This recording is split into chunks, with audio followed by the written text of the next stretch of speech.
It was the beginning of June 2025. The weather was hot in the Middle East and the world felt quiet. But something big was about to happen. On the night of June 3rd, Israel sent 3 secret drones into the sky. They flew quietly over Iraq and entered Iran without being seen. Their target was a hidden nuclear site deep in Iran. Just before sunrise, a huge explosion shook the ground. Fire and smoke rose into the sky. Israel didn't say anything officially, but the world knew who did it. Iran was shocked, but didn't attack right away. Instead, they used computers to fight back.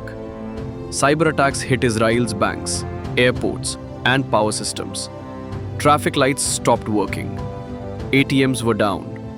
People were confused and scared. Iran sent a message. We don't need missiles to respond. At the same time, a ship carrying Israeli goods exploded in the sea. No one claimed it, but Iran smiled. News channels around the world began to talk. Was this the start of a real war? But this was not a normal war. There were no armies marching, no big tanks. Instead, things happened secretly. Iranian oil factories started catching fire, one after another. Israeli ministers received threats. A scientist in Iran disappeared. A strange drone flew over Tehran for 11 minutes before vanishing. People started calling it the Quiet War. There were attacks, but no one took clear blame. Each side said little, but both were preparing something bigger. Other countries became nervous. The US sent warships closer to Israel, telling both sides to stay calm. China warned Israel, while Russia met with Iranian leaders behind closed doors. Turkey and Saudi Arabia stayed quiet, but started watching very closely.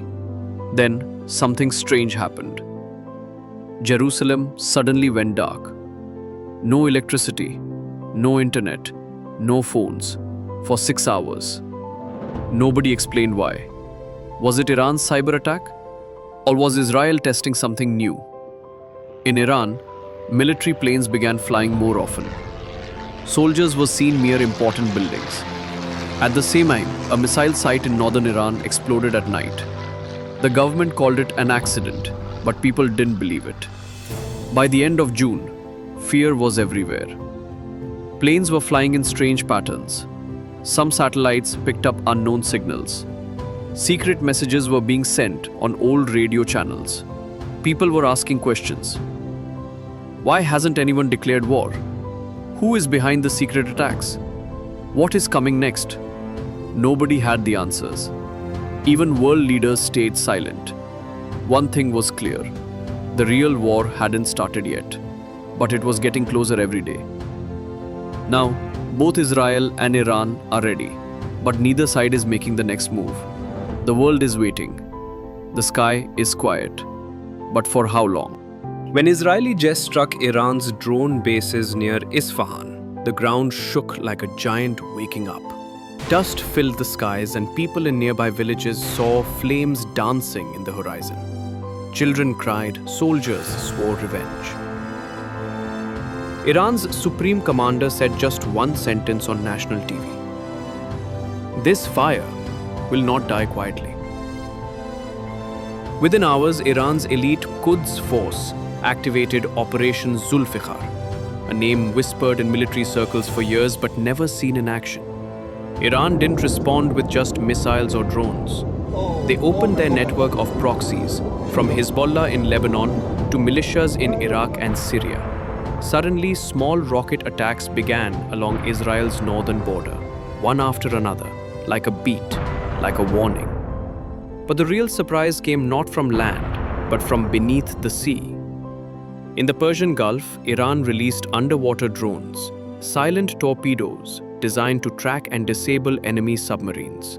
One Israeli Navy ship near Bahrain went dark. For 7 hours, it couldn't be found. That was just the beginning. If Israel had ShieldNet, Iran had Simor, a cyber defense and attack unit hidden in Tehran's old university building, led by 3 scientists no one had ever heard of. They didn't drop bombs, they dropped code. Hospitals in Israel suddenly faced system glitches. Traffic lights in Haifa went wild. Mobile signals jammed for 6 hours in Tel Aviv. A war in the shadows had begun. The Israeli defense minister said, "We are being attacked by ghosts." But Iran wasn't done. Iran launched a hypersonic missile, a new one, never tested in public. They called it Qiyamah, Judgment Day. It didn't aim for people or cities. It aimed for the Dimona nuclear facility, deep in the Israeli desert. But 5 minutes before impact, something strange happened. A hidden Russian satellite paid for by private Iranian donors sent wrong GPS data to the missile. It missed by 4 kilometers, crashing into a rocky hill. No lives lost. But the message was clear. Iran had the technology and it had the will. Inside a heavily guarded room in Tehran, Iran's president sat with his commanders. On the table were photographs, destroyed buildings in Iran and burnt-out Israeli schools. They didn't want peace, but they couldn't afford endless war either. That's when a young military aide said something no one expected. "Sir, the Israeli boy who died last week, he had an Iranian pen in his pocket. His grandfather was born in Yazd." Silence. Even war has strange poetry. Instead of more missiles, Iran did something unthinkable. They dropped thousands of leaflets over Israeli cities, not bombs. Each one carried this message: "We are not your enemy. Fear is. Let's burn our hate, not each other." The Israeli people, shocked and confused, paused. Why? Die. Wow. Imale.